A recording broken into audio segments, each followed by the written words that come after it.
नमस्कार, एचएस बिहार देख रहे हैं आप। मेरा नाम उदित तार्यन है। बिहार विधानसभा चुनाव साल 2020 में होगा या फिर वो एक्सटेंड होगा, इस पर अभी संशय बरकरार है।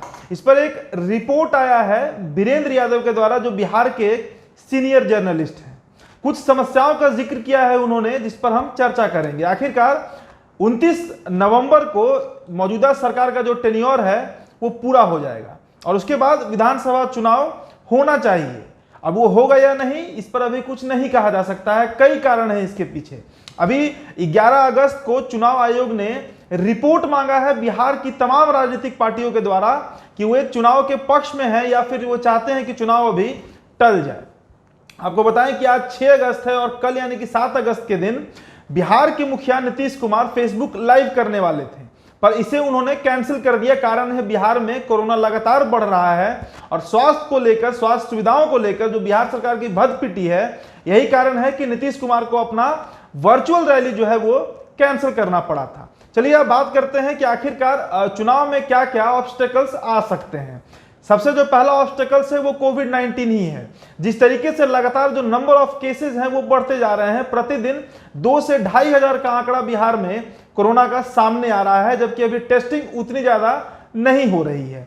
तो ऐसे में जब लोग ही स्वस्थ नहीं रहेंगे और जिस तरह से संक्रमण फैल रहा है, इनवॉलेंटरी ये बीमारी जो है वो फैल जाता है, तो सोशल डिस्टेंसिंग का पालन कराना भी चुनाव आयोग के लिए एक बेहद बड़ा चुनौती होगा इस चुनाव में। और यही कारण है कि चुनाव आयोग अभी तक इस पर कोई फैसला नहीं ले पा रहा है। जो नियम है कि चुनाव के 120 दिन पहले ही जो वोटर आईडी कार्ड होता है, जो वोटर आईडी लिस्ट होता है, उसे तैयार कर लिया जाता है। ईवीएम मशीन जो होते हैं वो राज्य पहुंच जाते हैं और पोलिंग बूथ तक उन्हें पहुंचाने का जिम्मेदारी भी 120 दिन पहले ही किया जाता है। पर ऐसा अभी कुछ होते बिहार में नहीं दिख रहा है, बल्कि जो चुनाव आयोग है, जो निर्वाचन आयोग है, वह अभी इसका निरीक्षण ही कर रहा है कि बिहार में क्या स्थिति चल रहा है। दूसरा जो प्रमुख कारण है कि 70% बिहार जो है वो बाढ़ के चपेट में है। लोग काफी ज्यादा भयावह स्थिति से गुजर रहे हैं। ऐसे में चीजें जो है वो नॉर्मल होने में अभी बहुत समय लग जाएगा। अभी ये नहीं कहा जा सकता कि 29 नवंबर तक जो बाढ़ पीड़ित क्षेत्र है बिहार का, इसमें लगभग 70% बिहार आता है, वो नॉर्मल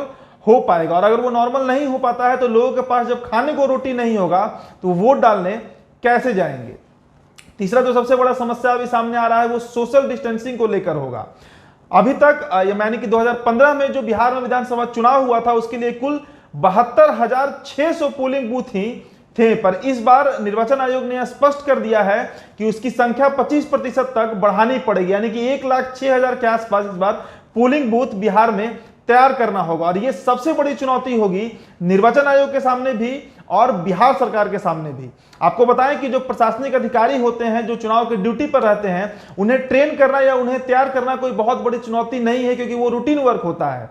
हर स्टेट में उन्हें उसी तरीके से काम करना होता है।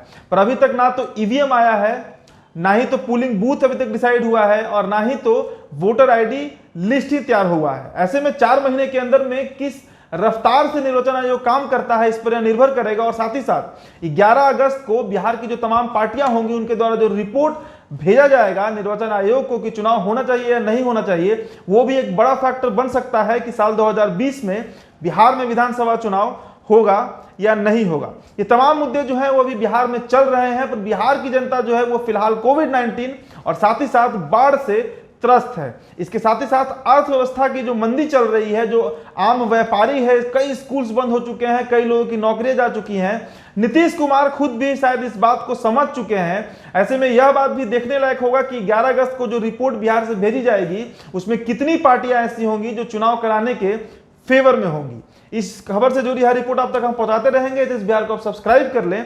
वीडियो अगर आप फेसबुक पर देख रहे हैं तो हमारे इस वीडियो को जरूर शेयर करिएगा। धन्यवाद।